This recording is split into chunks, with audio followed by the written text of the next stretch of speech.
Cameron letting us watch another episode of G1 today. Good dub for the Transformers fans in the room. Me and Athena.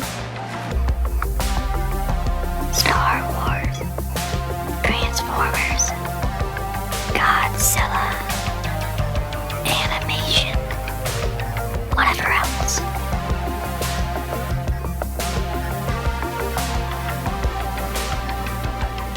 Rebels, robots, and etc. It is Wednesday night, and Rachel and Cameron are hanging out yet again, which must mean that it's Starformers night. Welcome to Rebels and Robots and etc. episode 55. I'm Cameron. I'm Rachel. And this is our normally bi-weekly chat about Star Wars and... Transformers. But also... Yeah. I threw you off a little bit. Yeah, Godzilla.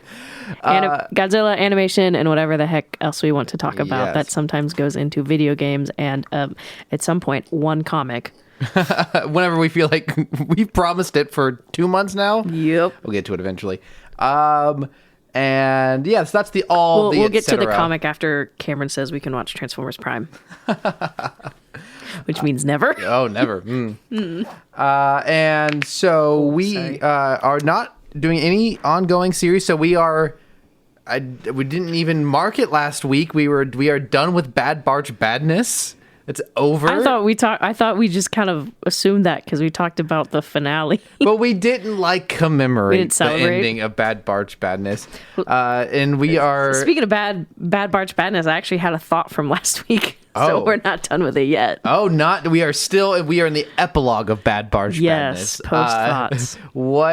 So we'll get into our typical opening segment, which is news and recent thoughts, in a second. Then after that, we will talk about, briefly, we talked an episode of G1 today. Got some fun observations from that, some more animation errors and the like. And then today's main subject is we will be talking about all 6 episodes of the recent animated miniseries, Star Wars Tales of the Empire. And... it's a relatively light week compared to all the stuff we've talked about recently. A shorter episode? This is a light episode before we go on a 2-week hiatus because I will be out of the country. And then we will be back on June 4th or June 5th. We haven't quite discussed yet which they will record for the first episode of... First 2 episodes of Acolyte. First 2 episodes of Star Wars Acolyte. So get ready for it. So, Rachel, what is your lingering thought about the Bad Batch series finale? I have one news, and it's this. Oh, we're going to do news first. Okay. Sorry. I have one piece of news, and all it is that my Star Wars Black Series, Star Wars Jedi Fallen Order 3-pack came in the mail like a month earlier than it was expected to. So we got Second Sister, who's an Inquisitor. We got Cal Kestis, Inquisitor Vision, which is something a lot of people have been asking for, me included. And then another Purge Trooper. And the Purge Troopers always look pretty sick. So that's the most important news that I have today. And actually the only news. Do you have any news? So I just did a quick Google search. Oreo Special Edition Star Wars cookies. Oh, shoot. They've got dark side and light side. So you've got blue and green... Not green, blue and red colored. I don't think they're I different have flavors. been seeing people who have been finding the blue milk. But so they've got Darth Vader and Luke printed, engraved, not on the cookie, like etched into the cookie. But look how simple Luke is. He looks like an emoji. He looks like a me. He looks like a me character. A wee me. Yeah, a wee me. That's so good. Because, obviously Darth Vader is actually pretty easy to do a simplified version, but trying to do a simple version of... Oh, it is Darth Vader? This is Darth Vader over here. Okay, you said Darth Maul at first, I'm pretty sure. I was like, okay, that's a... if you just showed this to someone, they'd be like, why is there a dude's face on this cookie? It's not... There's nothing unique about just Luke's face, especially put this simply. There's so many iconic Star Wars characters you could put on here, and they chose Luke. I love that. I love that so much. Just a dude.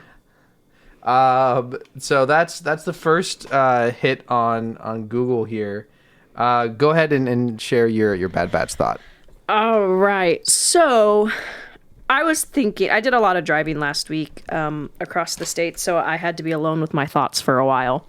So this was actually, it was after we'd recorded. So one thing that I was thinking about with Bad Batch, and you had talked about how season 3 felt really different from even 1 and 2. And I really feel like season 1 had a very starkly different approach than seasons 2 and 3. And so I think especially because we kind of had that established first season, and we're like, okay, so what are the next, Camino is destroyed. There seems to be some bigger plots that are going to take root and that we thought were going to happen. What's next? And so one thing I thought of was, because in my opinion, after season 1, there seemed to be a lot of open threads into bigger goals, plots for the Bad Batch to get into. But season 2, in my opinion, felt very limited because for the first half, we are still the Bad Batch is still helping Sid, and you kind of have these, I want to say random episodes, but very, very low risk episodes. And so I was wondering, so we have talked in the past how Lucasfilm can be very reactionary to feedback. Sure. So part of me really wondered if Disney was not expecting, at least, and I don't know, I'm on social media quite a bit, so I feel like, I don't know what you see, but from what I was seeing after the Bad Batch came out, like an overwhelming positive response to this. And at least in the circles I was seeing, an absolutely massive response and desire for character expansion.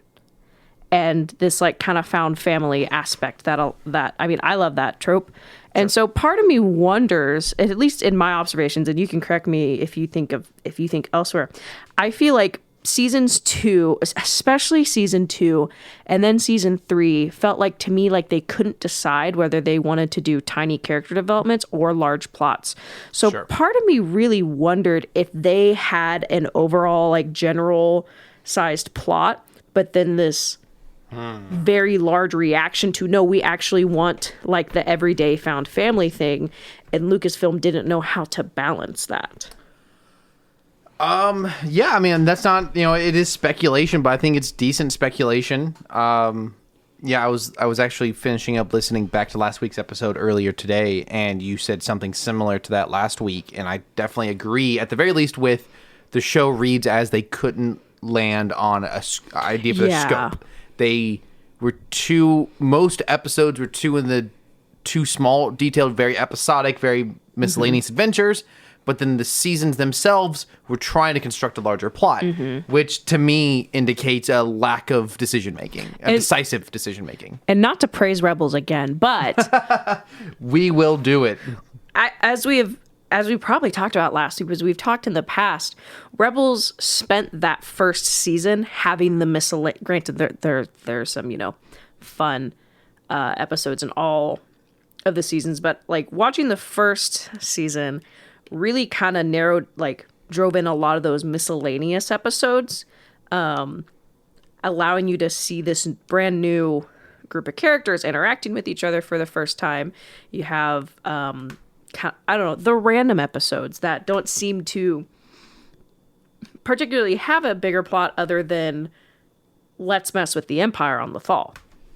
And then things kind of start to pick up towards the end, especially with the appearance of Vader in the last episode. But I think it works because Rebels put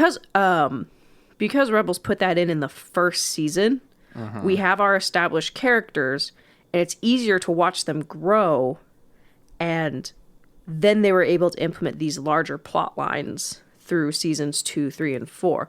But overall, they still kept to the same goal, which was liberate Lothal. But I feel like because Bad Batch season 1, I don't think it was as character focused. It was really all focused on escape the Empire, stay hidden, which is not a bad thing at all.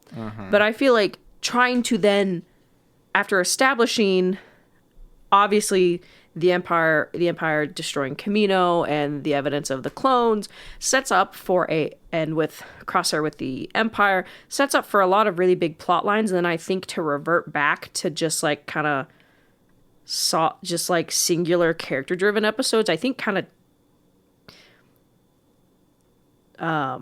cut the momentum, I think, of the show. Yeah.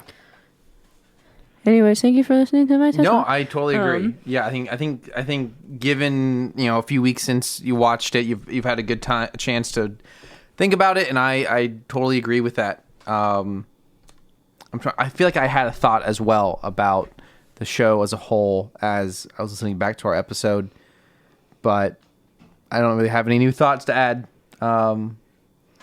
Athena, what do you think?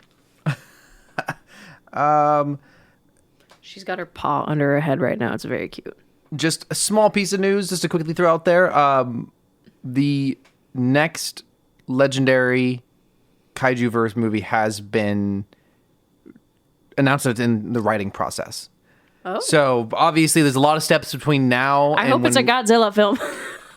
I want more Godzilla centered. Yeah, they specifically said follow up to Godzilla X Kong, so it'll theoretically be another one like that. But who knows? Godzilla XX Kong. With how tight within the production time they were on actually getting the rights to certain characters in this previous one, I wouldn't doubt if something similar happens and it could end up just being a Kong movie or any direction. Who knows? I hope it's just continues to be entertaining, because the whole series has been, for the most part. We'll see if Legacy of Monsters still has no impact on the actual almost certainly not movies. So today, oh my gosh, worst case scenario, they do a new movie and it's the Legacy of Monsters cast. That would be very funny, in my opinion. It would make all of it worth it.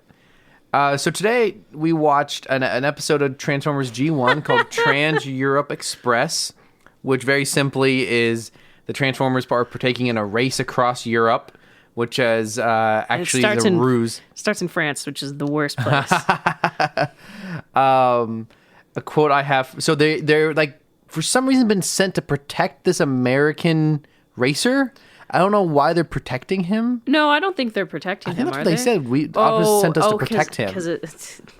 What was he doing this episode? He's like taking a nap. Yeah. It is always weird when you don't have the leaders. It's like they've been sent. I always assume that Optimus is annoyed with these characters and has just sent them away. Get them out of the house. Uh-huh. Like when you were a kid and you're like running in and out, and they're like, in or out, make a decision. Uh-huh. Yeah. He's like, you're going out. But this American his racer. car was made with like some new metal or something. I guess, but that.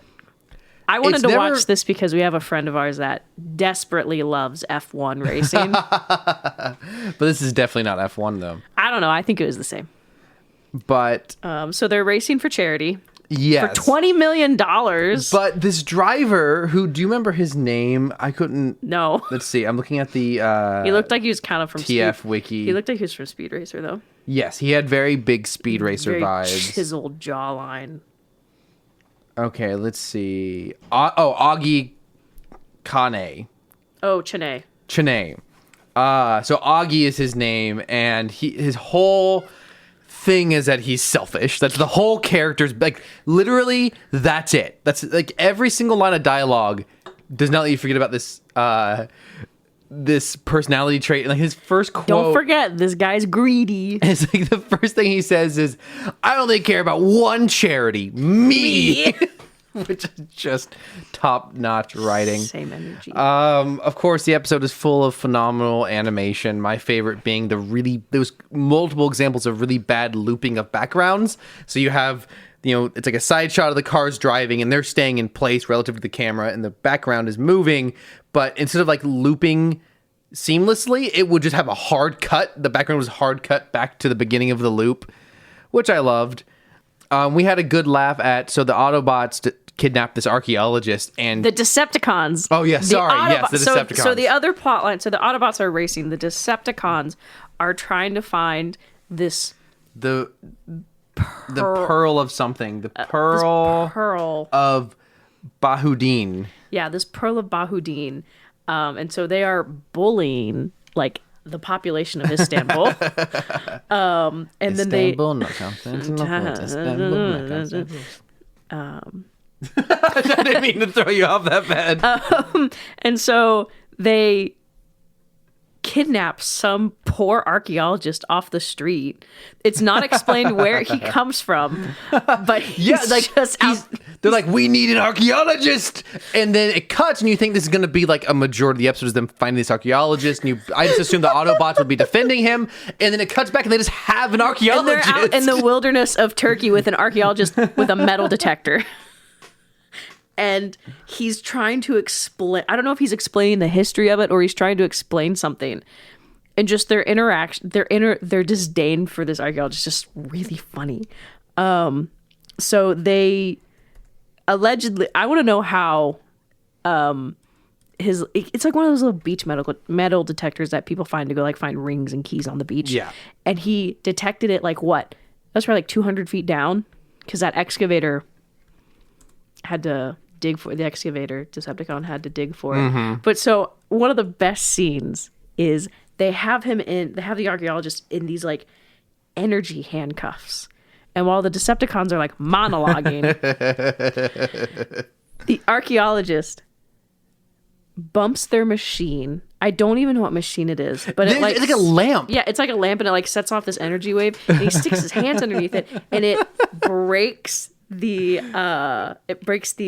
handcuffs and it cuts out to a wide shot of I think Megatron and Rumble, and in the background there's a mountain and you just see the archaeologist scrambling up and over the mountain to escape and no one sees him leave. It's silent and it's like in the foreground you have the Decepticons and in the background you just see him silently scuttling off, and it's so genuinely funny.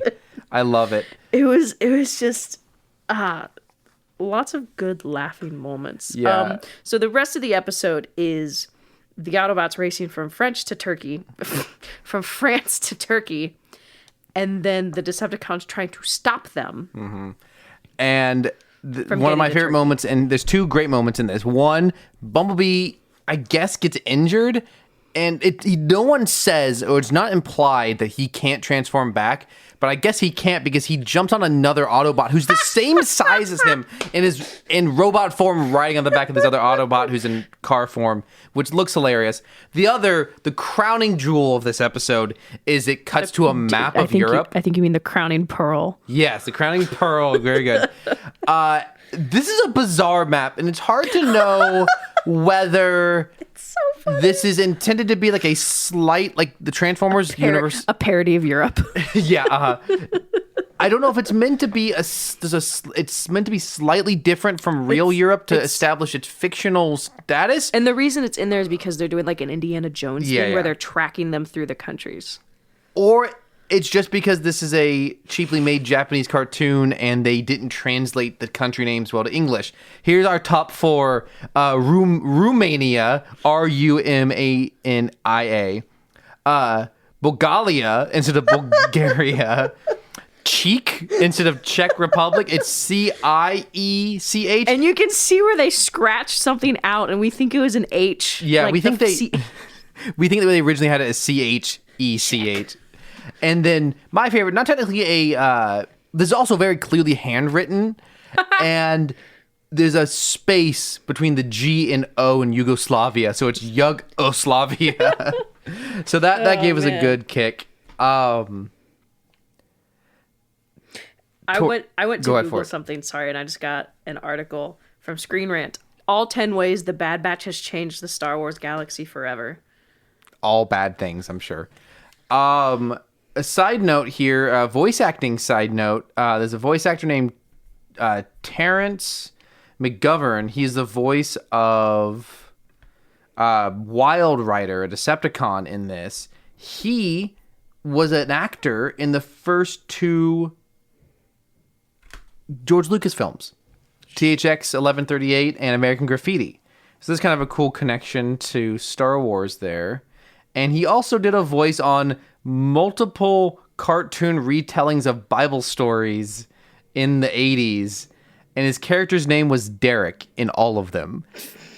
Now, I'm not going to sit here and act like I'm a biblical scholar, but I don't remember someone named Derek in the Bible, so I don't know what's going on here. But there's that. We also I don't even know who he plays. Who is he the voice of? This man was the voice of the original voice of Skeletor, and in this he is the voice of Breakdown. His name is Alan Oppenheimer. Are you being for real? I am for real. I could not find if he was at all related to the famous Oppenheimer or not. Also, apologies if apparently my neighbors has decided to start vacuuming. So enjoy this vacuuming ASMR podcast for the next hour. They don't normally Well, I don't know why they're vacuuming on a Wednesday. They always vacuum on Sunday afternoons. This guy was also the voice of Launchpad McQuack in DuckTales. Which one? The old one or the new one? The original DuckTales. DuckTales. Woo! He Oh, and the dogs are barking now too. Ah, this is the worst. nightmare. And he also did a voice in the Star Wars Episode 1 Racer video game. So this guy's all over the place with all sorts of I don't know, iconic. And also in the video game Star Wars Jar Jar's Journey, he played Clam. Oh, he also did Admiral Akbar. This guy's got range. Of all the niche things we've talked about. He's done Oppenheimer? multiple Star Wars video games. Star Wars video games? He normally just plays a Jedi Knight or a Stormtrooper or like really generic characters, but then he'll also play Admiral Akbar. And in NFL 2K2, he played Dan Stevens. I don't know who that is within the context of that game, but Dan Stevens was the name of the kaiju doctor in Godzilla X Kong was the actor's name.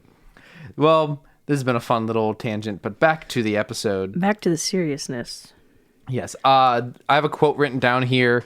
One Autobot says to another Autobot, "Blue Streak, let him have it." And then Blue Streak says, "Such senseless violence," and starts shooting. They had not... Is Blue Streak... I don't know. I don't know Blue Streak. Is he normally a pacifist? Because there was no... This character did not have, like, any other point in the episode where he was, like, non-violent. But this, in the climax... I don't know. Made this really unnecessary comment. I don't know. But here's the one thing. Between France and Turkey, like 6 or 7 Autobots start out in the race, and like 3 of them get stomped by the Decepticons. So only like half show up for the final like battle. So they're gonna have to go like, I don't know, like peel their friends off the asphalt on their way back home, I guess. True. Well, I was reading about Blue Streak. It says here on the TF Wiki, he hated war, he still does, but ever since he hated Decepticons even more. It is odd to see a bot of peace so willingly take up arms, but Blue Streak's got a score to settle. That really, what I'm guessing is they got to the end of the episode, and whoever's like in charge of like the lore was like, there's no personality to Blue Streak. You need to emphasize the fact that, and so I think they just dropped in a random line of dialogue to a very random scene. If you see me looking over the side, for the listeners, I just have an opportunity to do something very funny. Athena is in a bag, and I have an opportunity to throw a pen at her to see her reaction. But I'm not going to do that because it'd be very loud for the audio. And then the final quote on his summary, it says here, earlier talking that he's a chatterbox, which again did not align. Like he talked as much as any other character. Everyone talks a ton in Transformers. A lot is a lot. Certified yappers. It says, talk may be cheap, but it keeps him sane. That's a good slogan for this podcast, I think. Ouch. What else? What other notes you got for this episode? So they're looking for this pearl because apparently, it used to be a power core for a Decepticon weapon that could control the weather. And then it crash landed on Earth, because what else do you do on Earth? Yeah, what else do Decepticon... What, like, does auto... or Transformers... Okay, I'm sure we've talked about this before. What is the term for all of them? Are they all autonomous robotic organisms? Like, Because we call them humans call them Transformers. Cybertronians, yes. All Cybertronian technology that leaves Cybertron eventually ends up on Earth. Yeah. Every single time. And it crash lands. It crash lands conveniently. And it's like it's not like Mars or something. This like the simplicity of the animation makes it so funny. It's just this big ship just careens behind some trees and then disappears from sight and explodes. Megatron's giving this monologue, this info dump in flashback form. But it apparently controls the weather, and apparently when it landed, or they found when I don't know, humans was it like 1400 BC? They found, or let's say 1600, somewhere in there. I don't know. Yeah, they found it, accidentally activated it, and it like destroyed hundreds of cities because it screwed up the weather. I wonder, is that like possible? It's a reference to a real thing that like a storm destroyed some real cities or something, and they're trying to explain that this real thing that happened, because it feels really odd. It could just be totally made up, but I would be surprised if they're like referencing a supposedly real event and are explaining that it was, in this universe at least, caused by... Well, apparently California had a mega flood in 1605. I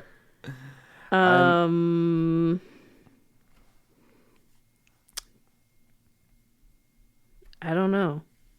I don't know. Maybe there is information. It's the 14th century, so it's the 1300s. I was correct.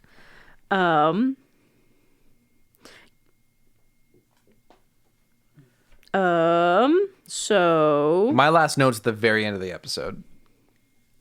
Okay, so we also do not need to recount the plot in too much detail. I want to know about the weather history from 1300 to 1399 AD. Okay, well, I'll get us to the end here then. They do what they always do. They fight the Decepticons. They send the Decepticons running. They win. They just destroy the Pearl. And then the big thing of the episode is the racer, Augie. He has a change of heart, and he very hilariously... What was the name of the really big combiner? Menasor is about to kill the 3 Autobots in the battle, and Augie drives his car off of a cliff, and in a very funny shot, it cuts to the combiner. He turns, and the car just goes straight into his face and explodes, and Augie jumped out the last second. He's on top of the cliff, and this cliff is probably 3 times the height of an Autobot, so that means it's probably 10 stories, and the Autobots walk up to it, and Augie just jumps off like it's nothing. Okay, are you ready for this, Cameron? Yeah. Some of the most vivid accounts we have from the Middle Ages are those that detail calamities and natural disasters. Such was the case when a massive winter storm struck northwestern Europe on January 15th, 1362. In England, this event would be called, quote, the Great Wind. While the Great Wind of 1362 damaged buildings and terrified inhabitants of England, the storm had a much more deadly impact on the Netherlands, Germany, and Denmark. This day was called Grota Mandrenka, which means the Great Drowning of Men. Along the coasts of these countries, storm surges sent floodwaters that washed away towns and villages, leaving tens of thousands dead. Love it. Oh my God. Sorry, I'm scrolling through the page here, wild. And they have the map, the Europe map. I'm now reminded that when we searched the name of this country, CIECH, which is seemingly a misspelling of the Czech Republic, the only reference to it as a country is a TF wiki page. So these either misspellings, if they are indeed misspellings, they become canonically the name of these countries in G1 lore, which is so funny to me. Black Monday refers to Easter Monday, the 13th of April in 1360, so called after a freak hailstorm killed over 1,000 English soldiers during the 100 Years' War between English and France. It's not funny. It's not funny. Here's what is something that's very funny. In the TF Wiki page for this episode, there's a section called Geopolitical Errors. Istanbul is drawn as though it were medieval Russia with lots of onion dome towers. Paris is shown with I pointed this one out. Paris is shown with a number of skyscrapers around the Eiffel Tower. In real life, almost everything in the city is 6 stories or less. Hey, we know someone who's been to France. who listens to this podcast. Yes. Well, he's been on a guest Oh, on yeah, the show, Caleb. I did not catch this, but this is really egregious. The Arc de Triomphe is shown as a regular intersection. It actually Yes. sits with a famous roundabout, incredibly world famous roundabout. Wheeljack says it's 2,000 miles total. Because we are nitpicking, we'll point out the actual route is closer to 1,600 miles. The map of Europe is very inaccurate. Love it. My last quote here is as once everything's settled down, one of the Autobots concludes that the race was all a fake to get Augie's car to Istanbul because they needed some metal from it. This is a quote from one of the But Autobots. I don't think the Decepticons even cared about the car. They wanted the metal. They did want the metal from the car. it? There was something in the engine that they needed in order to control the. I didn't think that. Oh, okay. This is the quote. Megatron must have orchestrated this whole thing. That must mean there's no money for charity. Just such an on-the-nose quote. I loved it. And then Augie decides he wants to take, initially actually he's going to take the pearl for himself, but then he decides to give it to them so that they can sell it and then give that money away to charity. They destroyed the actual like power core, so now there's like this gilded cover that's like encrusted with jewels and gold and stuff. And so the funny thing about this is that he gives the casing back to the Autobots. He's like, you can do something like this, and he just walks off into the Turkish wilderness By himself. Yeah, I didn't even think about that. That's good. They didn't even offer him a ride home. Oh, and that reminds me of the Autobots have no idea what's going on with the Decepticons. They're just doing this race. They get attacked, but like that, they're kind of used to that. They don't know there's a plot, and one of them ends up in a mountain, and he just finds the archaeologist. Yes, he just randomly, and that was great because he's like, how long has he been out in the wilderness? How has he been running? Like he truly, so funny. Some of the best human characters in this franchise, Augie and the archaeologist. Oh, didn't even think about this. Bumblebee very specifically destroys the pearl. Yes, and then they just have it again. Like he shot it and it exploded. I just said this. Oh, I'm sorry. I totally missed it. What did you say? So when we first see the pearl, it's the casing. Yeah. At one point they drop it and the casing breaks. And the energy core jumps out. I see. So it's the casing It's is what the they were going to say. casing. I see. I'm sorry. I missed you say that. It's okay. This TF Wiki page is full of information. Cameron is lost in the sauce of Yes. TF Wiki. This is what you get for one, introducing me to TF Wiki, two, feeding me spicy mayo with my dinner. I'm You're lost welcome. in that sauce too. You're okay. welcome. Because apparently we're coming up on the summer shortage. You're salty about that. I am salty about that. Okay, on to Tales of the Empire, a continuation theoretically of we previously had Tales of the Jedi, which was a similar miniseries done Anthology series. mostly in Clone Wars style, though I would say there are certainly distinctions, even if not for just improvement in Ooh, budget. I was just going to mention something about that. Oh, go for it. No, I mean, it's in my thing. Okay, so you have two halves of this series. You have 3 episodes showing different parts of the narrative for Morgan Elsbeth, who was she was briefly a villain in Mandalorian season 2, and then she later comes back as a primary villain in Ahsoka. She is an Imperial remnant leading the charge to bring Ahsoka back. Thrawn. Thank you. In the show Ahsoka, she wants to bring Thrawn back. So let's talk about that. Just generally, she grew up on Dathomir. It starts with there's a term for this event. Like the Purge of Dathomir, I don't know, like massacre. Oh yeah. So, sorry. No, go for it. So in Clone Wars, after Ventress tried to assassinate Dooku with the help of Savage Opress, Dooku then ordered the extermination of the Dathomirian witches. And so the episode starts off with that, which is very interesting because this is like, oops, I dropped a pen. The first time that I think we've seen it outside of referencing in probably comics and in Jedi Fallen Order. And then, so that's the first episode is that. The second episode is her it cuts to after the Empire's taken over. She's working for the Empire. She is the actual. I don't think we knew this previously at all. She was actually the one who came up with the idea of there's a particular kind of TIE fighter that we see being constructed in Rebels. She is now. Yeah, So She wasn't previously. and then in that process, her idea for this advanced TIE fighter is turned down, but Thrawn hears about it, and we see her get recruited by Thrawn as she is assigned to her outpost, where we see her as the magistrate of this town. That is how we originally meet her in Mandalore. And then the next episode the third episode is a New Republic ambassador comes to the town to try to recruit this planet to be part of the New Republic, and obviously Elsbeth doesn't like that. It don't go that well. So it's 3 different times in her narrative, just kind of, it's meant to just, what all these tales stories do is they just pretty much just flesh out missing parts of character stories. Gaps. They're not major stories, they're just kind of providing a little color to the character's background. Little flesh. What would be your first dub for this narrative?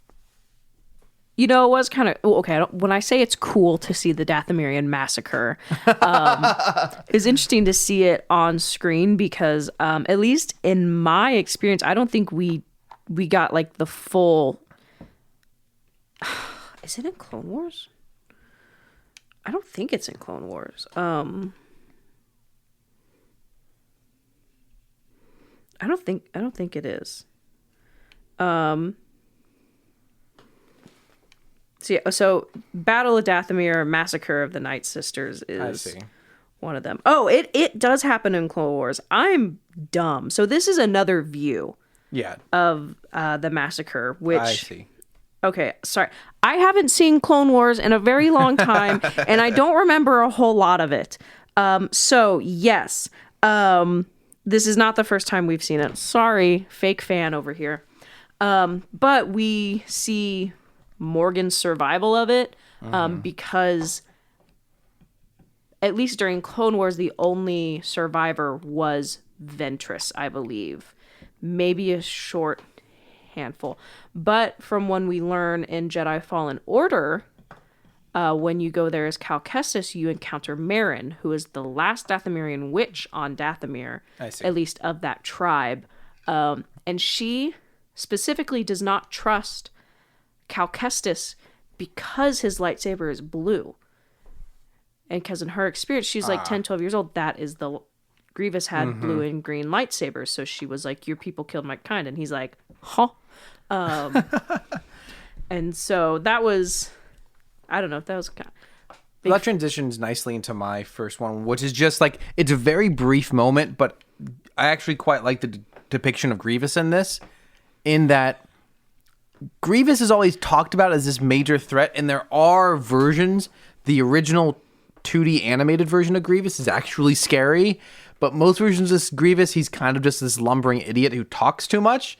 And I think a big reason why he's actually menacing in this is because he does not talk much at all. He just laughs. Yeah. He cackles. So I think that this is a good depiction of him. So that's my first dub. I actually don't have any specific L's. I think just my general opinion of the arc might be kind of an L. Do you have L's? I do have one more dub.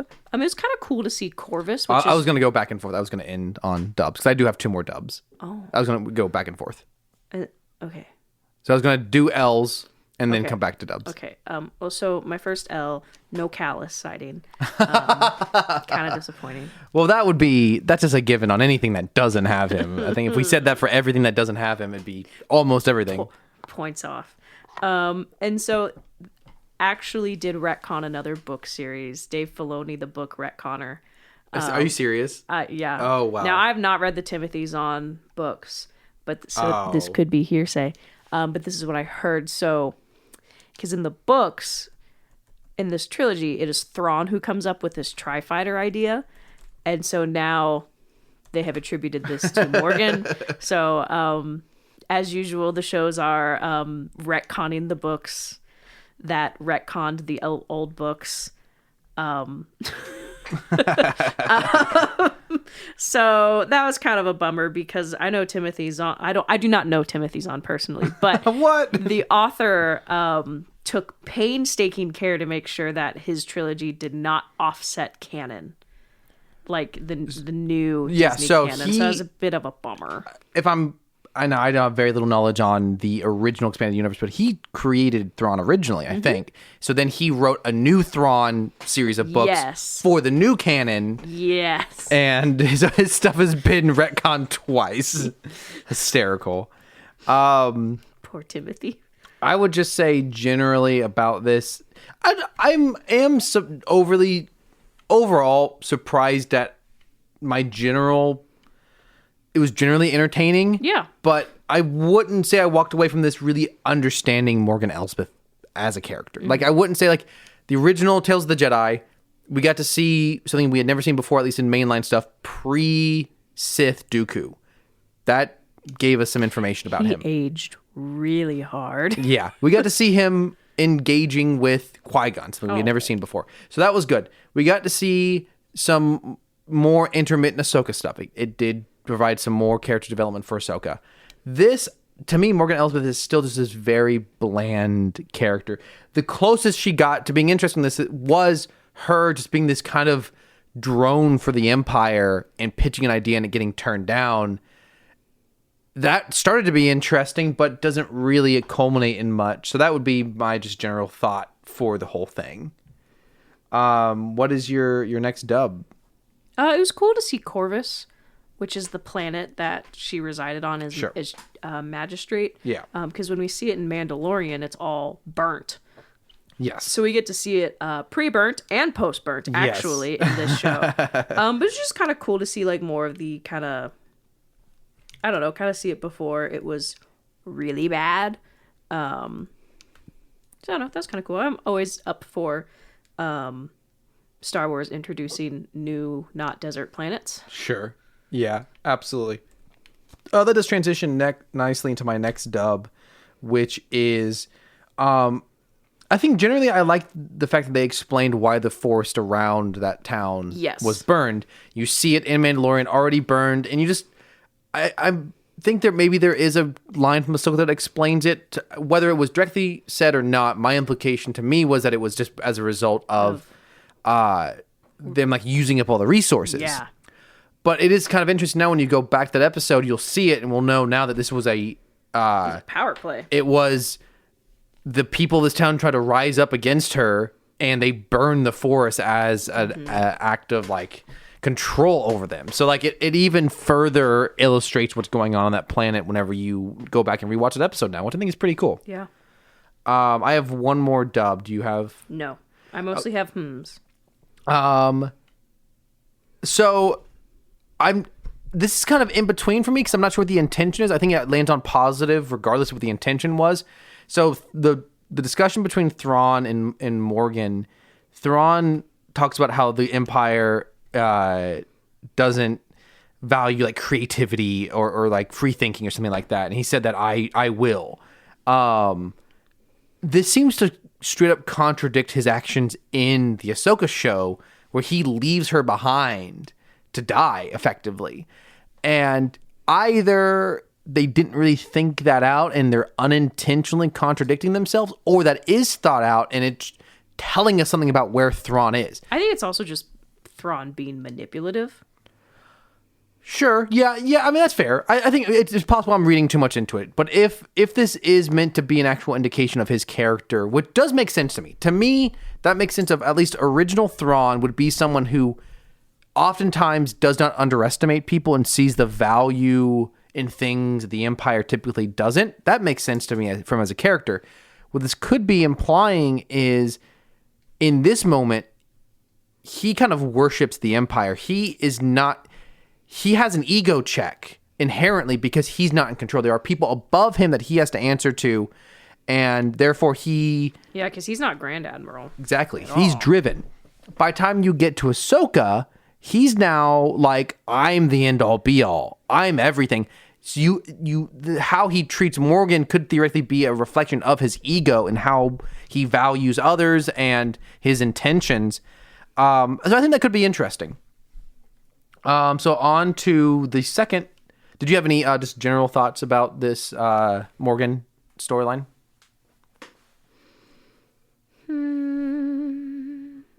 I feel like it. Well, is this in my hums?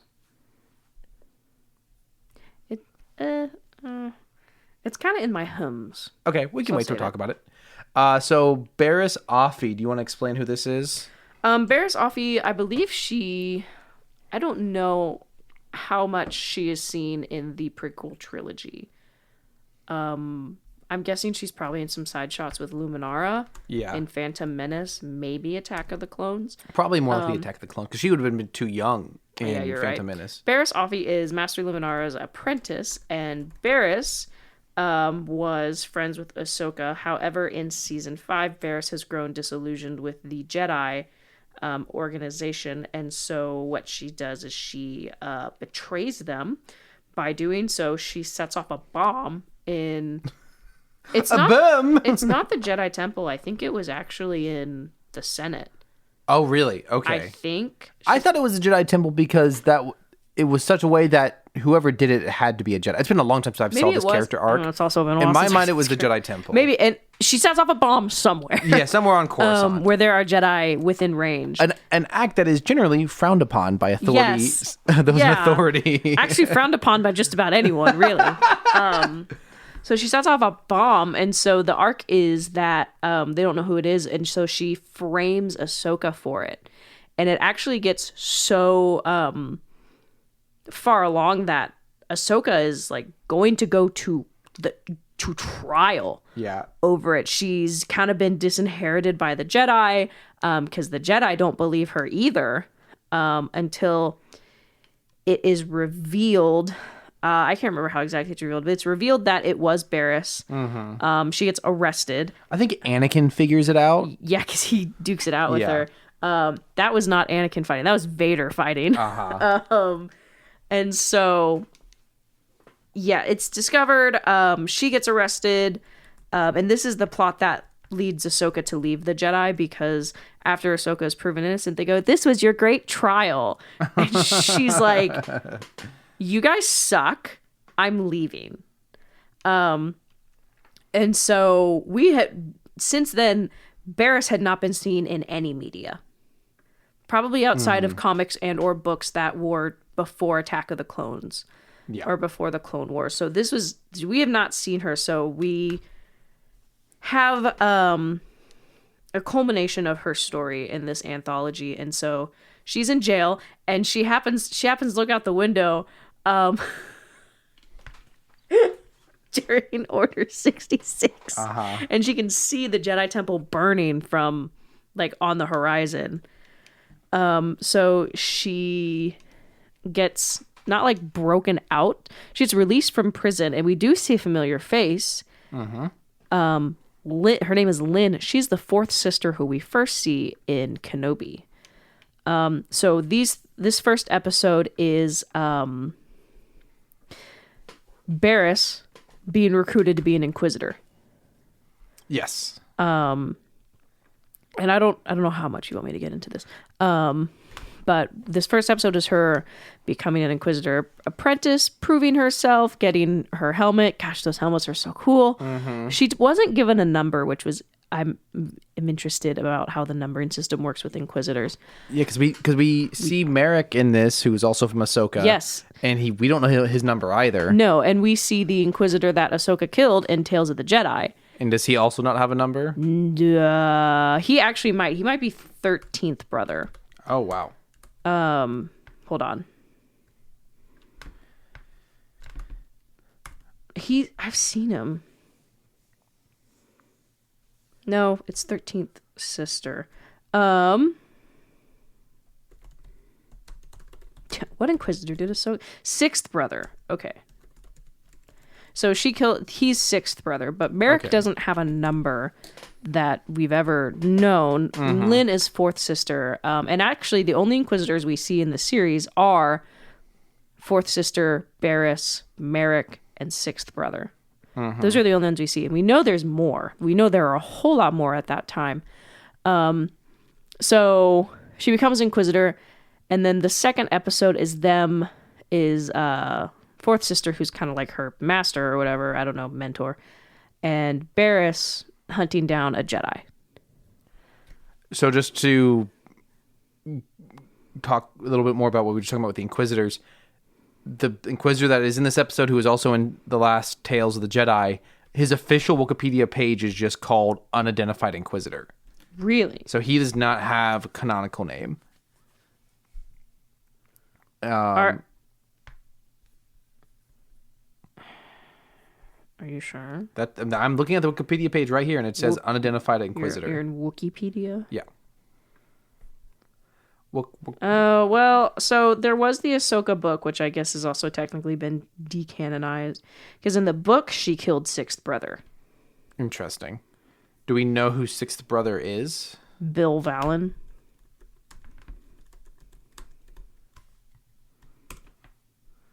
Yeah, he's a different Inquisitor. Dang, she's dropping them left and right. That makes sense. That makes sense. They would send their first round of Inquisitors after Ahsoka, and that they would not be good at stopping her. Either way, she's killed a lot of Inquisitors. Yes. So Merrick, yeah, we've only seen in Ahsoka and now Tales of the Jedi. So he was off doing whatever, whatever, I guess. Yeah. And apparently he died at some point. Yeah, because he's dead. 'Cause He's like a zombie. Not totally dead. Yeah, he's like a Night Sister.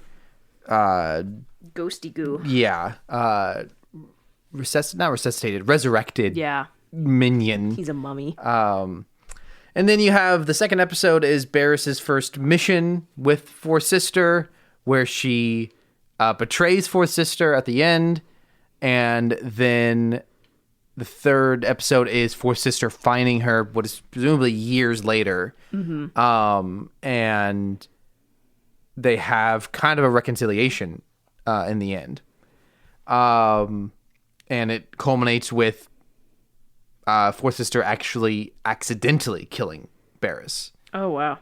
Oh, yeah, sorry. I don't know why I acted surprised. I'm stupid. So we finally get it into Barriss's story. Presumably, right? Like, it's not really ambiguous at the end, was it? I guess. The only ambiguous is what happens to Fourth Sister. Yes. I guess the question would be whether this happens before or after it, Kenobi, which we do not know. I'm guessing it would be after, because Barriss looks older. She looks quite a bit older. So yeah, it's hard to know exactly when this takes place. This last episode, at least. I went to Kenobi by accident. What was I wanting to go? I wanted to go to the Tales of the Empire. So what is your first dub on Barriss's 3-part story? Sorry, I'm trying to check something because I'm not sure if we... So the first time we see Barriss Offee is in Attack of the Clones in the back of Chancellor Palpatine's office. She has no lines of dialogue, but you can see her like later at the Battle of Geonosis. I just wanted to have that for reference. My first dub. Honestly, I loved seeing Fourth Sister actually get some character. Sure. Because she does not do anything in Kenobi. Yes. She's there. She's Fourth Sister. I don't even know if she has really any lines. Because it was just Reva and Fifth Brother beefing the whole time, and Fourth Sister just like side-eyeing them. She might have had a couple of lines, but we did not really see a whole lot. So I love Inquisitors. They're my jam. So I thought she was pretty cool. Yeah, I mean, she's a fairly typical Imperial type.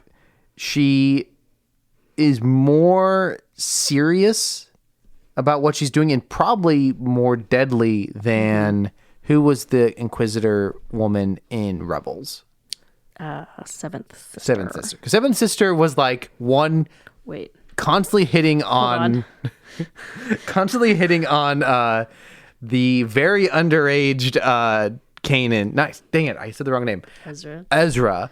And was very full of herself and was very, I don't know, almost comic relief to the point, which I'm not criticizing, but just like if we're comparing the characters, she fourth sister is much more no nonsense, and as we'll talk about later, is willing to cut people down. And she does. Is pretty brutal. So yeah, good, interesting character. I think she is interesting to pair with Barris, who is a lot softer, but like is both soft but also radicalized. So yeah, I have that in my Barris is clearly a conflicted character. Yes. And has very strong dark side to her, but also has a pull towards doing the right thing, trying to do the right thing at least. And so pairing her with this characterization of Four Sisters is interesting. Yes. I would say, well, I don't know if this is necessarily a dub, but I enjoyed it with Four Sister killing the entire town when they go hunting for the Jedi. Except for one child. The Jedi, she just kills everyone. And then she does. Funny enough, she makes a comment like, something like, this is the only way the people will learn. Yeah. And it's like, not if you don't leave any witnesses. There is one witness. It's a child. Yeah. So that's a dub for me, just because I appreciated that it was willing to be brutal. Like, yeah, a lot of... Because it was instant, too. Because I don't think Star Wars needs to be dark all the time. I think I like lighthearted Star Wars. But if you're having characters like inquisitors around, they need to be scary. Yeah, they need to be scary. And this is almost a little too much, but I appreciated it. Do you have any L's? So in the first episode, we see Barris along with two other recruited Padawans. Amar, is that his name? One is named Dante. Yeah, and Dante looks horrifying. I feel terrible saying it because this is probably like some 15. He looks so scary.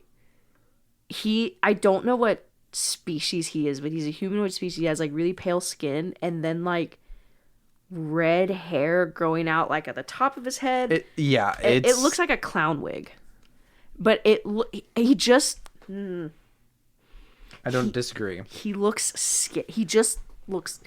You said, how does one look 13 and 55 at the same time? Well, he's like balding is what he looks like. I don't know if the species grows hair on the top of their head at all, but he has no hair on the top of his head, but he has on the side of his head, so he looks bald, but he also looks younger as well. I only have one L really for this, one specific L at least, and that is the end of it, which is I felt the way Barris dies felt very off. Like, I don't care about this character, but as it felt very odd to have this character. Okay, so what it is Barris is helping a couple with a Force-sensitive baby escape. And Fourth Sister is hunting them down. They have like this cave, this like ice cave that's difficult to traverse and seems to have some sort of a mysticism to it. It feels very similar to the tree on Dagobah. And Fourth Sister gets lost, and Barris is kind of trying to like talk to her. Like she's like talking throughout her voice is echoing throughout all around Barris. Like slashing at the walls with her lightsaber. And then the camera is on Fourth Sister, who turns and stabs, and it cuts the other angle, and she stabbed Barris. That is just not a good... Like, I don't even think it's bad that she died on accident. Just the way that it happened, like, why would you... It's just like approaching a dog who's freaking out. Like, you're gonna get bit because it's in the middle of freaking out. Like, she was slashing her lightsaber very erratically. Don't just stand there. Like, you're trying to help her. Like, I think even, like, a very short fight... Like, because what earlier happened in the episode is... okay, so in the first episode of this 3-part, Barris fights the Grand Inquisitor. And the Grand Inquisitor is like, doesn't actually fight her, just dodges the entire time. While Barris attacks. And then there's a reflection of that, which I actually think is quite clever, of Barris doing the same thing to Fourth Sister. Fourth Sister is attacking her, and Barris just keeps dodging. So it would be interesting, then you have a second fight where Barris chooses not to dodge and kind of forces Fourth Sister to choose, and Fourth Sister then kills her and regrets it. That would be super interesting. this accidental death to me lacks purpose. And, I've actually been seeing some people who are not happy. Now, I wouldn't say not happy, but they were kind of like, I think there have been a lot of theories that if anyone's going to become an Inquisitor, Barriss will probably end up being an Inquisitor because with the knowledge of Palpatine keeping an eye on people who are not great Jedi, but would be good Sith, followers, that was one that seems self-explanatory. And then I've seen some people who are kind of like, of all the pathways they went with Barriss, they're like, oh, she's Inquisitor. Oh, actually, yeah, she's not. And that was actually one thing I so she planned out this whole bombing on the Jedi Order. Oh, sure. Attempted to kill a bunch of Jedi and or innocents and frame it on someone else. Went to jail for it. And then after maybe a year of being an Inquisitor, was like, oh, maybe I was wrong. Yeah. And so a lot of things can change for someone in a year, but it was just kind of like you had this interesting setup of it felt too easy. Sure. And granted, it's an anthology series of less than like maybe 45 minutes, maybe. And so very quick storytelling, but it's just kind of something that was it felt, I don't know. I'm guessing they had to end it in a way that would ensure she doesn't show up in anything else. But even then, what this does is this leaves an ambiguous ending for Fourth Sister. Sure. Which is kind of like, okay, and we're probably never going to see her again, which is a bummer. Yeah, I think if we never saw Barriss again, it would be logical that she's dead. But there is some ambiguity to this series. So the second part Barriss fights the Jedi that they're hunting down by herself, convinces the Jedi to kind of give up, and then at that point Fourth Sister kills the Jedi or injures them. Yeah, well, attempts to kill. Yeah. That at that point, Barriss force pushes her off the mountain, and Barriss then force heals the Jedi. So it's implied that she has that ability and that she saved this. Then the ending of the second part is, and Barriss says to that Jedi in the second part, I'm not going to let you die, or something like that. Fourth Sister is then at the end of the third part seen carrying her out from the caves, and she said, I'm going to get you out of here. So, and we've already seen this show do parallels. What I'm saying is there is a potential that they're implying that Fourth Sister saves her. It's left ambiguous. I think they do that on purpose so that they can make that decision later if they decide that they want to bring her back. I do love morally ambiguous Inquisitors. I guess the question would then be, is the Fourth Sister now convinced that she should not be an Inquisitor anymore? Or does she end up more similar to Merrick, perhaps, or Barriss, of being like brainwashed? Or that could, theoretically we've seen with the end of Bad Batch, like the repurposed clone, there could be something along those lines of Barriss ends up as like a brainwashed Inquisitor. It's unknown, it's unclear, but I think that there is speculation to be had there. Yeah. So that was our first round of so that was your first dub, correct? Was that you liked Fourth Sister? Yeah, she's and cool. I said the Fourth Sister Massacre was cool. Dante, horrifying. Oh right, how he looked. Yes, Horrifying. and I said that Barriss is dead. Okay, I totally lost where we were. We're back to dubs. What kind of dubs do you have? I don't know if it's a dub, but it wasn't there's so much conversation in Bad Batch about they're taking blood samples. The Empire is still taking blood samples. Like, how many years later? So actually, a significant amount of time has passed because in immediate post Order 66, Barriss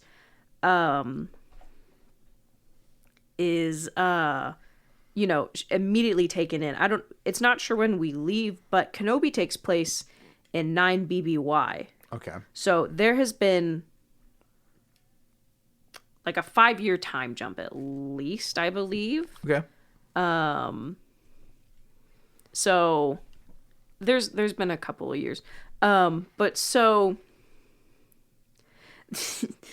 and then if you're also thinking about it, within like the year or two, Project Necromancer got blasted back to the Stone Age, when Tantus was blown up. So they have no knowledge. So they're still drawing blood.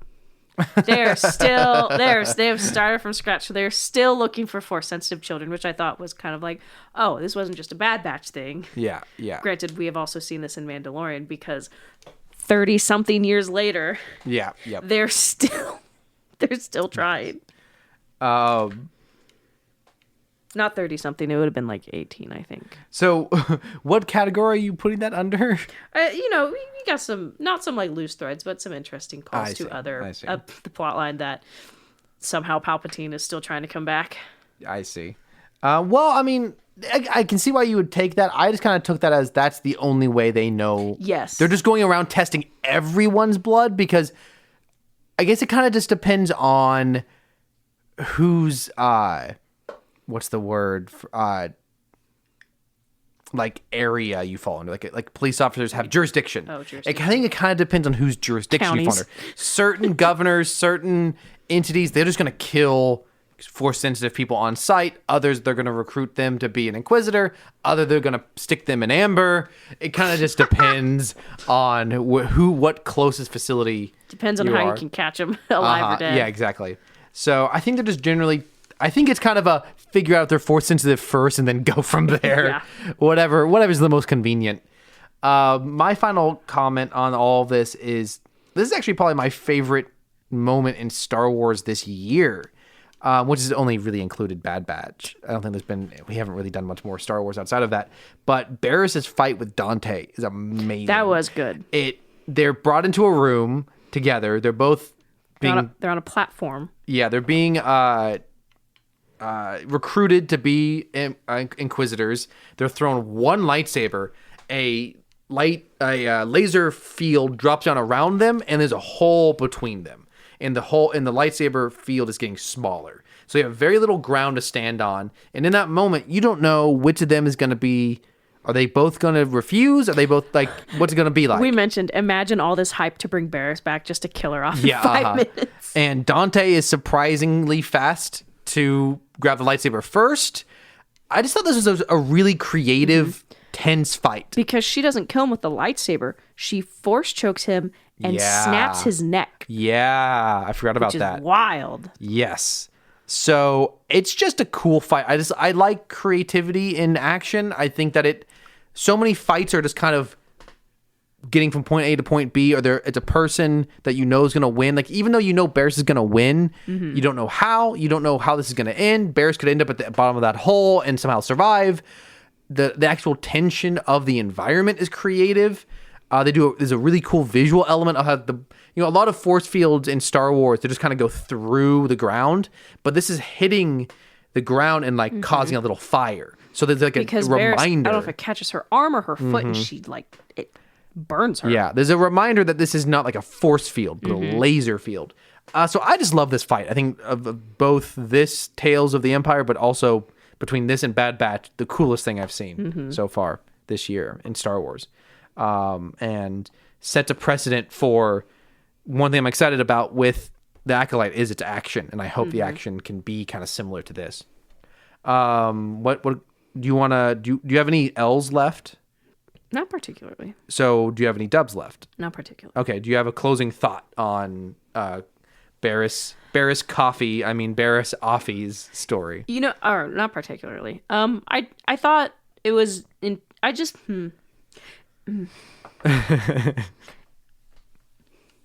I liked the fourth sister characterization. Sure. That's really probably my favorite part out of it. So I do think it had there was a much more obvious story I think to this. I enjoyed it more than Morgan's. Yes, totally. There's a much stronger narrative to it. It kind of went predictable with her, not necessarily Barris going back to being a Jedi, but back to being a good person and helping people, which is, I'm not against, but it's a little like she was presumably one of the more complicated characters in Star Wars. She was a Jedi. She was one of the first Jedi to see the corruption, where the corruption was coming from, and had gone about it in a bad way. but that's what makes her a complicated character, and she becomes fairly uncomplicated by the end of this, which is a little unfortunate, I think. But overall, I mean, good action scene, couple good action scenes. It looked pretty. So Fourth Sister got added and removed from the falling list. Yes, yeah. I was very worried at the end of the second episode or the fifth episode. I was like, well, no, you gave her all this characterization just to throw her off a cliff. So to our favorite section Somehow of these Fourth of reviews. Sister returned. Back to our favorite section of these reviews, the list. We can alternate on these. There's a quote from Morgan after she gives her presentation and is talking to someone about the TIE fighter, and just something like, she says, so the Empire is going to steal my ideas and take credit? Yep, that's what's going to happen. Because And 2 seconds before that, I had just said, the Empire stealing a woman's idea and making it their own. What do you got first up? Okay, so I'm not nitpicking the animation, but I have 2 thoughts. There is a very stark difference between the characters that either originated or had most of their design appearances in Clone Wars versus the real people that have to be stylized for it. Mm-hmm. Like they're taking a real person and putting them in the Clone Wars style. So like Morgan is not. I don't even say it's like it's not like competing, but you have those characters that are just a little bit more Clone Wars, and then the characters that they've had to go, okay, we actually have a real person to base this off of. And Morgan is very obviously one of those characters because obviously they're basing her off her actress. But then you have some of these side characters who... Is Athena being... Yeah, she's being beanie? Yeah. She stood up and stretched and sat back down. But so Morgan... But I feel like the starkest difference was between Lynn, Fourth Sister, and Barriss. So you have Lynn, who first originated, and Barriss technically did too, but they're very different stylized, and it's very, so you have Lynn that I actually thought looked pretty good in the Clone Wars. I thought she looked pretty good in the Clone Wars style. She's very similar to how she appears in live action. And you have Barriss, who has like massive eyes in comparison. And even though she originated in live action first, it's like because she was an extra. Whenever they translate extras in the Clone Wars style, they take a lot more creative freedom, I think. But so they're keeping that her like initial Clone Wars appearance, and so it's very, I don't want to say it's like jarring, but it is a little bit at times where you have like these 2 characters operating side by side, where one is very obviously a cartoon and one is an animated version of a live action of a real human. So that was just something that it kept like kind of snapping me out of it, especially when Barriss was an adult. Yeah. Too, because there's one thing when you use animation and you have larger eyes for younger characters. That's what you do. That's how you, because like proportionally, babies have huge eyes, like compared to the rest of them. Mm-hmm. So that's like, it's an easy way to make someone look young when you give them bigger eyes. But so even when Barriss was older, her eyes were still very large proportionally to the rest of her. It was just, I don't know, it was just something that kept kind of like taking me out of it. I do not disagree. That was my first So Rook is in this, and Rook himself is just kind of a because he's a... That was our first Starformers post on Reddit. We made a rake joke about Rook. He... if you can find that on Reddit. Is a little gray man from Rebels, and his upper torso is pretty, like, proportionate to a normal human, but he's got short little legs, and he moves real fast, and he's got a really grovelly voice. And he definitely scuttles. And as their budget increases for these animations, they increase the amount of texture on things. Detail. And so he is very textured. And he's slimy. Yeah. And that's a big for me. What do you got next? Going back to the animation, I noticed this the entire 6 episodes. it felt like specifically the mouth animations of the characters. It's like every time they opened their mouth or used a word, they had like a very like a vowel, a strong word, a word with a strong vowel noise. It's like the mouth shapes automatically like resorted back to the O shape. Yes. And it bugged me every single time because when you speak, you don't automatically form the O shape with every single vowel. And it's like they my guess is they probably had like key-bound mouth animations. And maybe they didn't spend a whole lot of time on it because these are shorter episodes, but it bugged me every single time because there's a character who would say something, a word that did not have an O in it, and the mouth would immediately make the O shape when it shouldn't have. And it honestly actually kind of drove me nuts. It really bugged me. Rachel, I'm not going to nitpick the animation. Also, Rachel goes on to spend 10 minutes nitpicking I'm just the animation. saying. I don't blame It's annoying. you. I do not blame you. I also have in this section, my section is just Rachel quotes. Thrawn is talking to Morgan, and he says to Morgan, why did you join? And you just respond to him, I heard you had cute ISB agents. Reference to Callus, of course. What else you got? So at the end of the third episode, where the plotline is the New Republic has shown up on Corvus to try to get them to join the New Republic, and the representative was from Corvus because they recognize her, and she sees some of her old friends, and she mentions like, oh yeah, it's the New Republic, and they're like, the what? So she tells them that the Empire has been defeated, and this is like news to them. That makes total sense. If your magistrate is still Empire established, that she's not going to tell you that the Empire is lost. But I also find it interesting as we kind of see how I think sorely underprepared the New Republic was as a government for them to come to this still Empire controlled, technically controlled and led planet. Yeah, at the very least, Imperial loyal. Yeah, and just assume that they would join. She's like, I have my guards, and some of the like least war experienced men I've ever seen. Yeah. Very ill-equipped for battle. Very ill-equipped. So I think it was interesting. This is the worst example of this could have been an email. It really was. The worst possible outcome. It really was. Just put a red receipt requirement on it so you know she didn't delete it.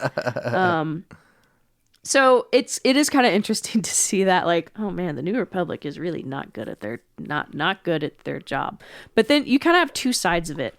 You have the side of where this like side of, oh, the Empire doesn't exist. The Empire doesn't exist. They're just going to join. It's fine. But then you also have the re-education side of the New Republic. Yep. So it's interesting. So, I mean, yeah. So we already talked about Merrick, but we're going to talk about Merrick again. So Merrick was the other Jedi that Barriss fought. He's a strong for me. He's got pale white skin, no hair on his head, and then like hair, like balding hair. You're talking about Dante. Merrick is Dante. the Inquisitor. Sorry, Dante. It's growing outward from the side of his head, which horizontally. Either it's hair, and he's chosen to dramatically style it so that it stands out sideways. He looks like Pippi Longstockings. Or it's a growth, in which case it's disgusting to look at. Your wife said it looks like exposed nerve endings. Yes, he's horrible to look very at. Fleshy. I hate looking at him. He's a strong for me. It's very strong. What else you got?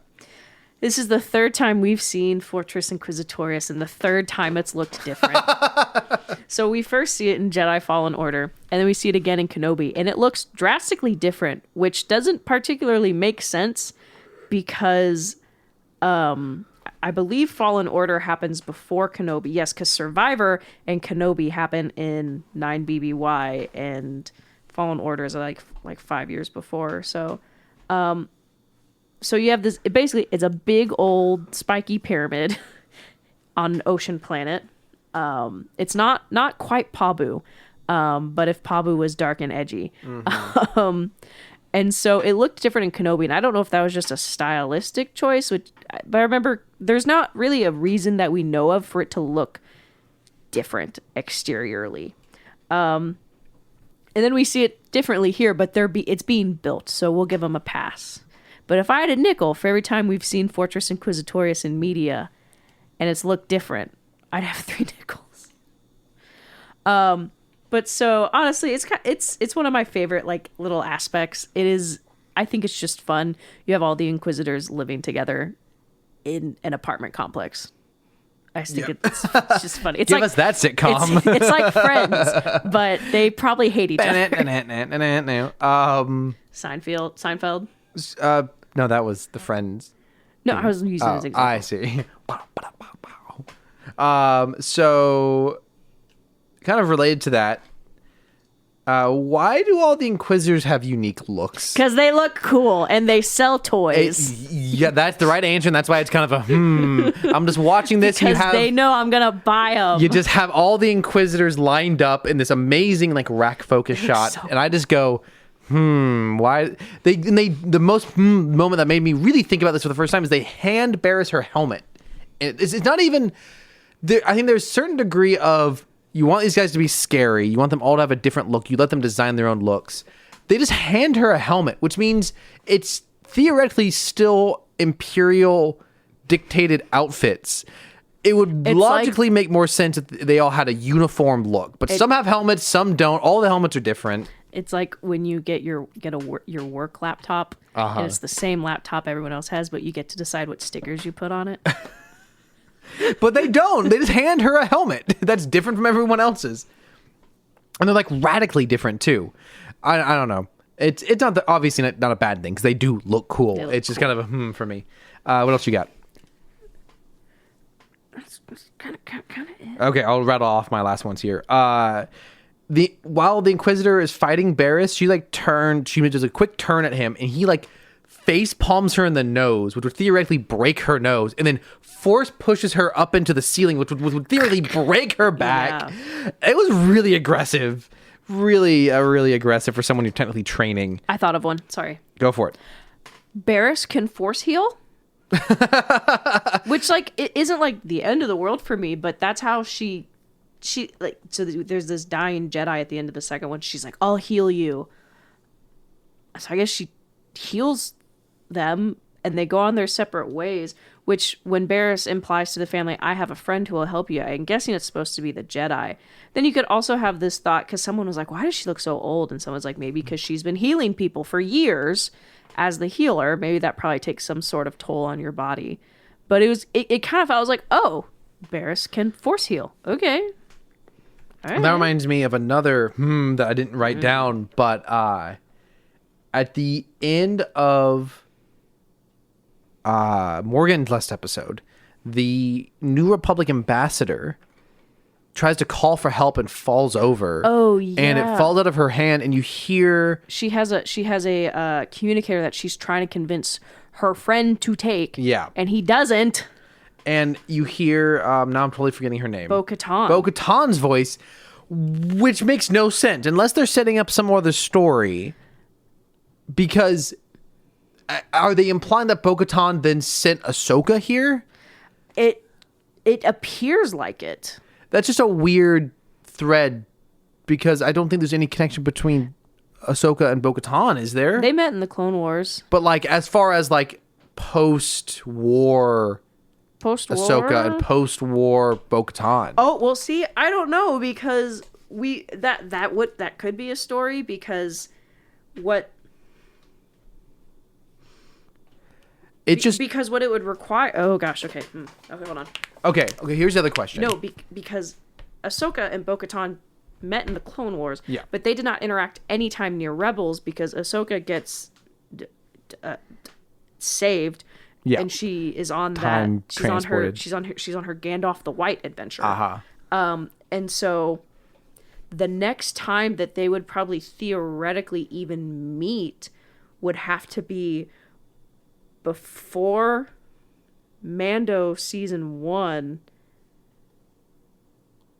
But well, here's the question. Ahsoka revealed herself back to Sabine after Return of the Jedi. So I feel like there's a very small window. Here's a question, because I have a bad memory for these things. in Mandalorian season 2, Mando's trying to find a home for Ahsoka. For Grogu. For Grogu, thank you. He goes and finds Bo-Katan. Who sends him to go look for Ahsoka? Right. Is it Bo-Katan that sends him to go look for Ahsoka? How does he end up on that planet? Okay, so there is a reason. About that. Okay, because I totally forgot about that as well. It's just not answered how they got back in contact. Yeah, so we don't. But there is a precedent for them being connected post-war. I forgot about that. There it is. So maybe she was like, "Hey, something bad is happening. Ahsoka, go." Yeah, do your Ahsoka it's odd, things. but there it is. It was just like, it was the caption, Bo-Katan. What? Yeah, Katan? I don't know. However you pronounce the board game is however you pronounce her name. I hate Catan. The board game of the character. Yes. Yes. I remember one time we played that with some friends in college, and it got tense. It was not fun after a while. My last 2 notes here are both Rachel quotes. Heck yeah. It just kind of cuts to, so after Barriss becomes a Inquisitor, she has her helmet, and under the helmet is kind of like she has like a stocking on her head. Oh yeah. And she takes the helmet off and she has a stocking, and you just randomly go, what do you think the hat hair looks like? Very good. Very funny. And then as they're climbing the mountains, they're like literally climbing up the mountain to get to the top to fight this Jedi. And you just go, and I just go, I don't remember what was said exactly, but you just go, you know what they could be doing? And you hold your hand up because they have the helicopter lightsabers. That was probably my favorite moment of everything related to this. Was I would that have cried joke. Tears of joy if that's what they had done. Bring Because back the lightsaber here's the helicopters. thing. They're climbing up. Do you know how much energy Sabercopters? they'd save? Do you know how much energy they'd save? Do you know how scared me personally, I would be if I'm high at the top of the mountain and I see someone Fortniting, like floating their way up the mountain? I would cry. I would be like, that's it for me. That's so good. I love it. Okay. Any final comments on Tales of the Empire before we go on to Shmeem Schminute? You know, I don't really mind these anthology series. I kind of like them, but I think I like them more than Bad Batch. I think the strength of these Tales of stories are when they focus on characters who have not had the spotlight. Absolutely. As like Dooku. The Dooku one was probably the strongest. Granted, he was a main antagonist in the prequel trilogy, but by not having the spotlight, it's like these characters that don't quite get as fleshed out. Mm-hmm. I'd be down for like a Tales of the Inquisitors and just like seeing Inquisitor shenanigans. I don't know. There's a lot of things that could go on. So I kind of like the anthology series. I feel like for the most part, they're pretty easy to watch. You know, they come out all at once. You can just kind of put aside 45 minutes to watch one of the arcs. So. Yeah, I totally agree. So on to Meme Minute, but it's longer than a minute. But is it longer than a meme astrosecond or meme parsec? You decide. Rachel, sorry, wrong name. I'm normally so good about saying the right name. You said you had 2 videos. What videos you got? Hold on. No, I only have one video. I only have one video. Okay, go for it. Okay. So this is a Google search that says, help, I accidentally be, and then the search, automatic response is, help, I accidentally built a Jeep. What have I done? Just a Jeep. It's Anakin from Revenge of the Sith after he's So good. killed Mace Windu, and he's, what have I done? But he's photoshopped into like a car mechanic shop, and when it flips around to Palpatine, it's a Jeep, and he drops Revenge. So good. I love it. Okay, how many? And you said you had 12 memes? 12. Okay, give me 2 of them. All right. So we have Rodan, Godzilla, and Anguirus sitting in 2017, and a portal opens. What is that? We're from the future! And you have Monsterverse Godzilla and old Godzilla. And they're like, wow. And then you have new Rodan and old Rodan. No way, this is so cool. And then you have Anguirus. Huh? And there's no one there to visit him from the future. Poor Anguirus. We'll hopefully get him eventually. I would love to have him in Monsterverse. What's your next meme? Oh, sorry. You good? You will feed the bird. Is that original Rodan? Yeah. Did he have eyes that big originally? Is that Yeah. photoshopped? That is awful. No, that's real. It's just a close up of old Rodan mask. It's just you will feed the bird. So we've gotten this joke many times before, but this is, I think, an especially funny version of it. Live screen casting for Bad Batch concept. Tamora Morrison as Hunter, and it's just Jango Fett, but with like a red line across his head and aviator glasses. Tamora Morrison as Crosshair, and it's just like...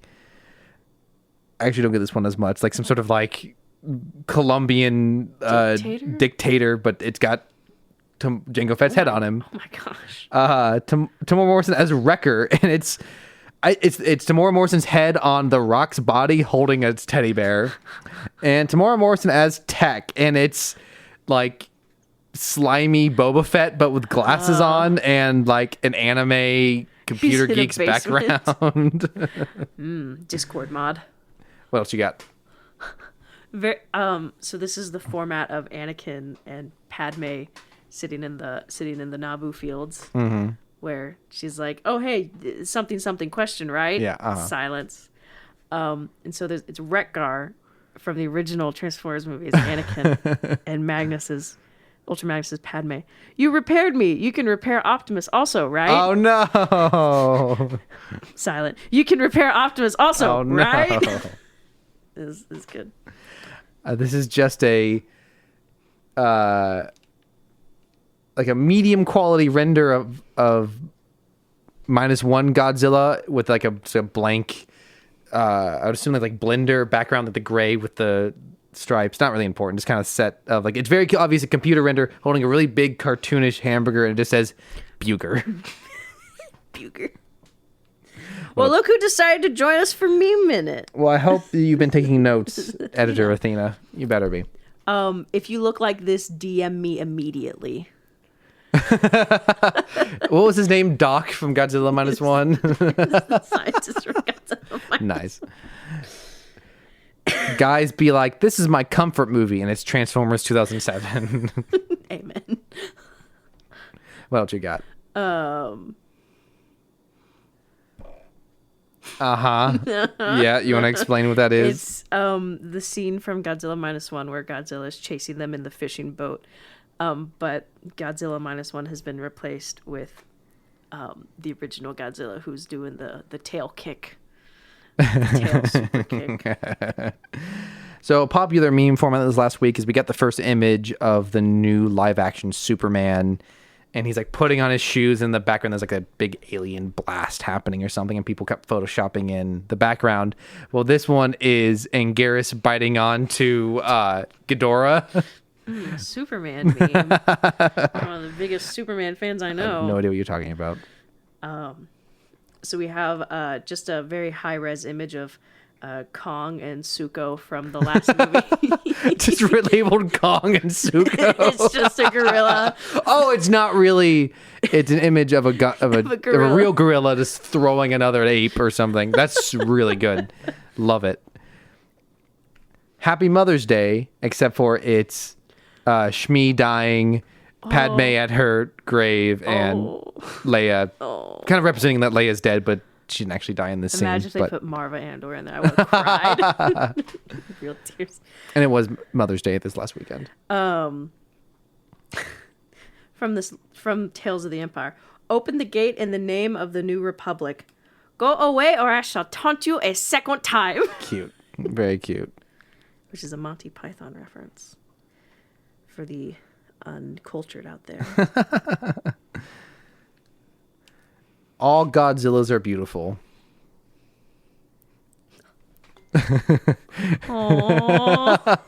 got. What do you see there, Rachel? It's two Godzillas. It's specifically MonsterVerse Godzilla and Shin Godzilla figures next to each other, and someone's cat has sat next to it, posed almost identically. Like the tails are like go up at a very similar angle. It's very cute. What else you got?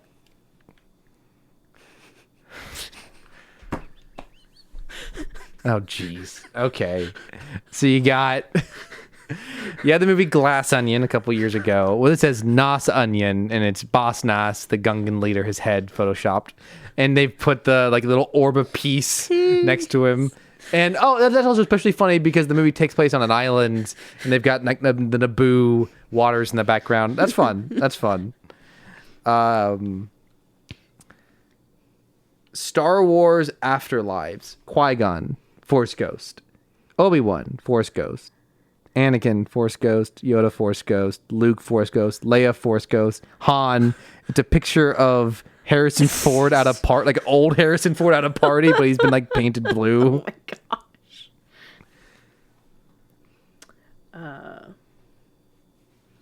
Fish batch. So it's the fish from the tank from Finding Nemo. They've put Hunter's head on the leader. The headband. Yeah, And the they just- headband in the hair. Bubbles has Crosshair's eye crosshair. They put Tex goggles on the fish that's scared of everything. They've made Nemo Omega very nice. Wrecker is the puffer fish. I mean, yeah, Wrecker. Uh-huh. That's fun. That's fun. Wait, where are they? Where is that taking? The Met Gala. Whoa! That's so bizarre. That's so weird. What a weird confluence of references. Imagine you have a meme that's posted on a page that has its tags. How many memes would you have that would be tagged Finding Nemo, Bad Batch, Met Gala? Very few, I think. This is just, I know that Rachel loves these sort of reaction images. It's just like a comic book version of Optimus Prime doing this kind of he's not quite doing the PowerPoint. His fingers bent a little more judgmental, and it just says, I saw that. You sent that to me. Yes. I mean, you send them to me. Yeah, every time. Hold on. Athena, take a note of that time frame. I did a swear. I did a swear. No swearing in our Christian Minecraft server. Okay. Grips your liver aggressively. I saw that. To me, it was a little too to you put on the podcast. Just a picture of Godzilla. Very angry, legendary Godzilla. All right, this is my last one. It's Oppenheimer, but it says, "Now I am become Transformer, Rise of the Beast, J. Robert Optimus Primer," and he's got Optimus's helmet I hate on. that a lot. I feel like that you made that one. Are all snakes venomous? That's a myth. Snakes have many ways to kill their prey. And the bottom line. The Decepticobra found across the world. Oh, it's a snake, and his tail is curled up, and he's holding the gun that Megatron transforms into. That's really good. I like that a lot. Oh, that was actually the last one. Nice. My last one was an empty template I didn't use. Oh. Nice. Okay. I'm sending my memes to Rachel. She's sending her memes to me. We are each going to guess which meme the other one made. Gosh, I keep losing! As we wait for her, as always, thank you to Caleb Jacoby for our intro and outro music. Props to Rachel for our artwork and Twitter account at Rebels Robots Pod. Props to Athena for probably editing it. I don't know. I mean, it somehow ends up on the internet. She's currently bathing herself. You better be ready to edit when we're done. We're almost done. She's not. She's... Hold on, sorry. I got too many notes. Type too fast. And yeah, just to recap our plans, next time we meet, we will be talking about the first two episodes of The Acolyte! the next live action Star Wars show. And we forgot to talk about the Godzilla prequel comic, so I guess I'll talk about that next time. Yeah. All right, so we've got Rachel's memes. We've got the monsters visiting from the future. You will feed the bird. You repaired me, right?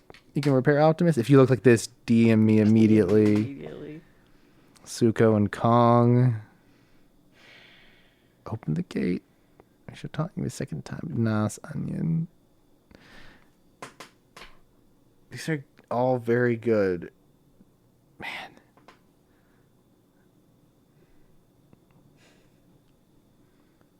Athena, come help me look at these memes. Well, I'm going to go...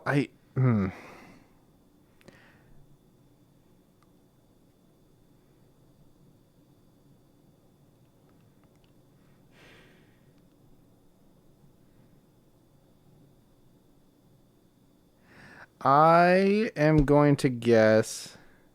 Open the gate, the New Republic. Go away, I shall taunt you a second time. Yes. That's good. I would not expect you to make that reference. Why did you guess it then? Because I did not see a single Tales of the Empire meme this last week. This game isn't fun anymore. We're not trying to trick each other. I'm trying to. The game is to see if the other one can pick out our meme. That's the game. The game is winning. The game is not to trick. The game is just to see if you can pick out from a bunch of memes. The game is winning. Which did the other make? I could have, any of these I would have believed. They're all very you. Did you make the Superman meme? I did not make the Superman meme. So then did you add on to this one? No, actually, I found that on accident right as we were starting the game meme minute. It was the first thing that popped up on Twitter.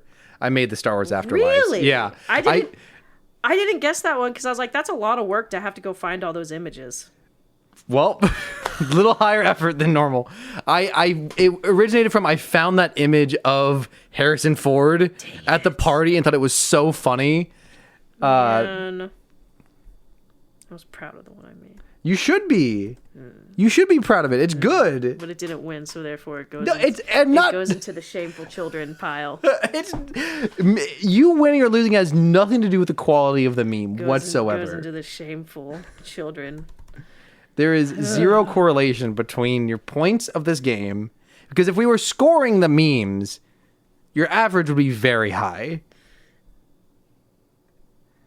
Well, this is week 29 of doing this game. Isn't that crazy? I don't know. I don't keep track on the weeks, but I can count real quick.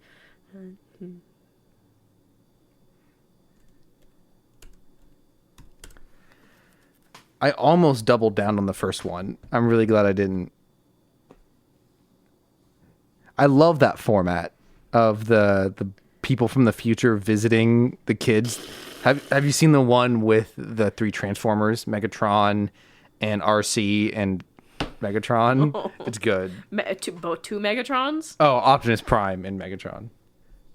Man, I had a really good month during November. Last winter, I was doing real good. All right. So that brings us to the end of this week's episode. Thank you so much, everyone, for listening. We really appreciate it. We look forward to hearing from you. You will hear from us, and we would love to hear from you. That's a threat. You will be hearing from us. You'll be hearing from our legal counsel. You will be hearing. Who is Athena? You'll be hearing from. You just. What's her letterhead look like?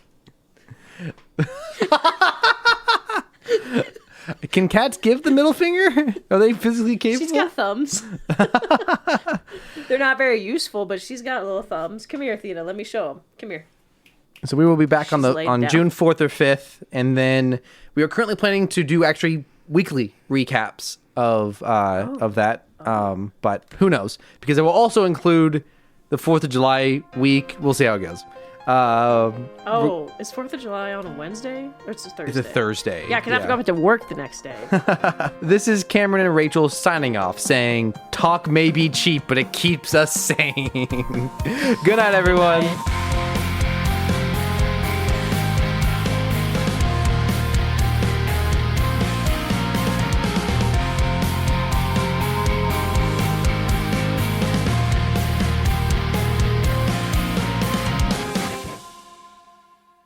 I hit the wrong button. I didn't hit stop. It was recording. Starts recording.